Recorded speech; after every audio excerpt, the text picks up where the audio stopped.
The Black Panther had been standing in the same place for 3 days. Her thin body trembled with hunger, but she did not move. The forest rangers of the Maasai National Reserve watched in confusion through binoculars. That behavior was not normal. Panthers do not fast by choice. They hunt, kill, survive. But Zara was different. Everything began 2 weeks earlier, when the fire devastated 40 hectares of the reserve. The flames consumed everything in just a few hours. Zara was hunting when she saw the smoke. She ran desperately to her den, but it was already too late. The hollow tree where she hid her 3 cubs was charred. She spent entire days returning to the site, sniffing, calling, waiting. Nothing. The silence was deafening. Pain turned Zara into a shadow. She did not eat, did not drink, she merely existed. Until that morning, when she heard a faint sound coming from the burned bushes. A sharp, desperate cry. She approached slowly and found something impossible, a lion cub. Small, covered in ashes, with an injured hind leg. He cried for the mother who would never return. Zara stood still, watching. Her instinct screamed, easy food, vulnerable prey, guaranteed survival. But something deeper spoke louder. That cry was identical to what she heard in her dreams, the last sound of her cubs.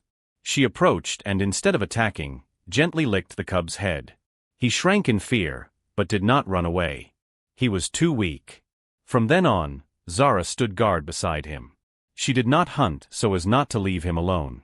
She did not feed herself because her mission was another. The rangers did not understand. How can a predator protect its natural prey? How can a panther ignore hunger for a lion?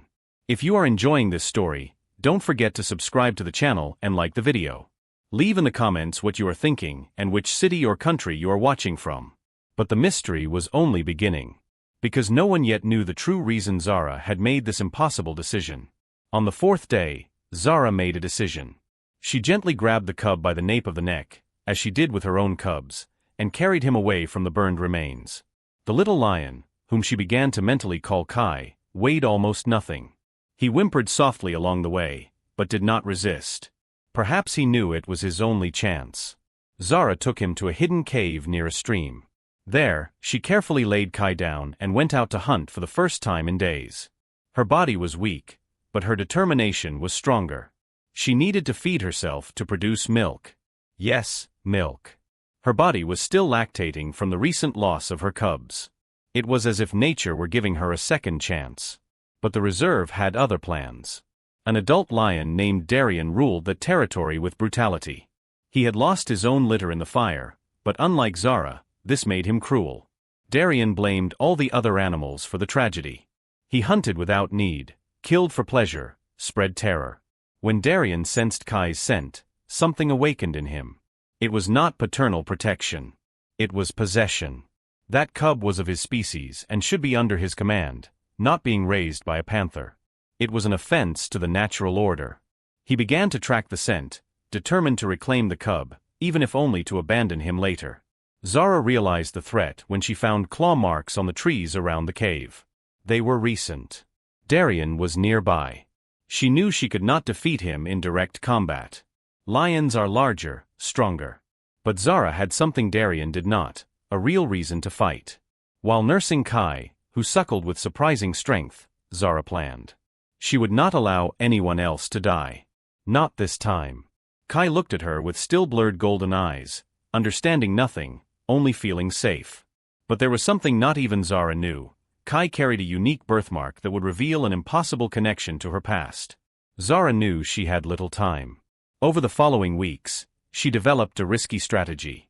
Every dawn, before the sun rose, she carried Kai to different places in the reserve. They never slept in the same place 2 days in a row. She erased her tracks using techniques that only panthers master, confusing any pursuer. But it was not just escape. Zara was teaching Kai how to survive. Even though he was a lion, she trained him with panther methods. She showed him how to camouflage himself in the shadows, how to move silently, how to identify dangers by sound and by smell. Kai learned quickly, as if his instinct recognized that those lessons would save his life.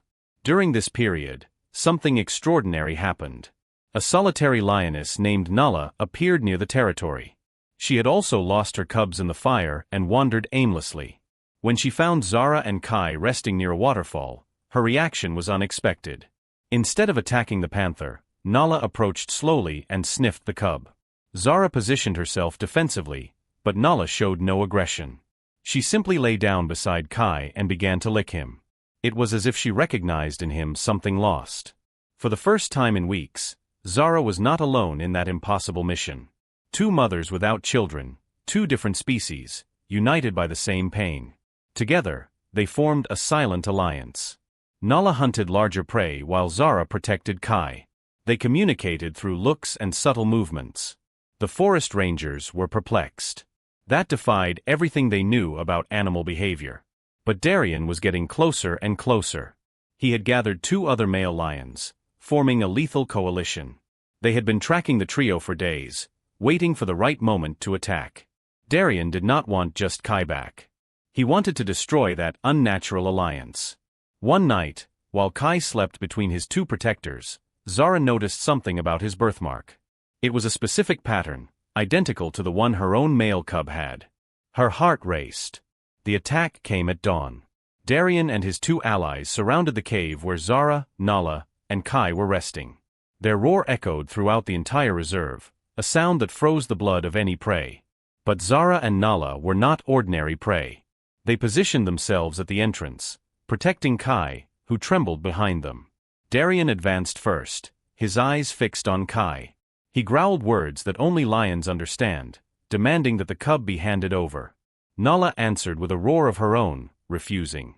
The battle was inevitable. Darien's two allied lions attacked simultaneously. Nala faced one while Zara used her agility to confuse the other. The fight was brutal. Claws tore through fur, teeth sought throats, blood stained the ground. Zara was faster, but the lions were stronger. She took a deep blow to the shoulder, but did not retreat. Nala brought down her opponent with a precise bite to the neck. One of the allies fled, wounded. That was when Darien lunged directly at Kai. Zara threw herself in front of him, even bleeding, even exhausted. Darien struck her with full force, hurling her against the rocks. She tried to get up, but her legs failed. Nala was busy with the other lion. Kai was alone. But then something extraordinary happened. Kai, even small, even frightened, did not run. He stood his ground and roared. It was a weak, childish sound, but it carried something deep. Darien stopped. At that moment, under the light of the rising sun, he clearly saw Kai's birthmark. His entire body froze. That mark was exclusive to his lineage. Kai was his biological son. The cub he believed he had lost in the fire was alive, protected by the very one he planned to destroy. Darien fell to his knees, the weight of the revelation crushing his pride. He had almost killed his own blood out of arrogance. Zara watched everything, still fallen, finally understanding why her heart had chosen that specific cub. Nature had its own plans. Darien approached Kai slowly, each step heavy with regret. The cub did not retreat. He had learned courage from Zara. The great lion lowered his head, a gesture of submission that no dominant male ever makes. He gently licked the top of Kai's head, finally acknowledging his son. Zara watched everything, still injured but conscious. Nala approached and helped the panther to her feet. The three predators, once mortal enemies, now shared a deep silence. Darien looked into Zara's eyes, and in that moment, something passed between them. Not words, but understanding. She had saved what he almost destroyed. In the following weeks, something unique happened in the reserve. Darien did not try to take Kai back. Instead, he began to bring prey to Zara and Nala, recognizing that his son was in better hands. Kai grew strong, learning both panther techniques and lion roars. He became something nature had never seen, a bridge between worlds. The forest rangers documented everything. Zara's story spread across the entire world. Scientists traveled from distant countries to study that impossible family. But those who truly understood were not the experts. They were ordinary people, who recognized in the story something deeply human: love has no borders. Kai eventually grew up and formed his own pride. But he never forgot. Every full moon, he returned to visit Zara, who was now old and tired. He lay beside her, as he did when he was a cub, and the two slept together under the stars. Darian watched from afar, finally at peace. Zara's lesson echoed beyond the reserve. She taught us that the greatest strength is not in claws or teeth, but in the ability to love beyond what we were told was possible. That family is not defined by blood, but by who stays by your side in the darkest moments. If this story touched your heart, subscribe to the channel, leave your like, and tell us in the comments where you are watching from and what you felt. Spread this message of love.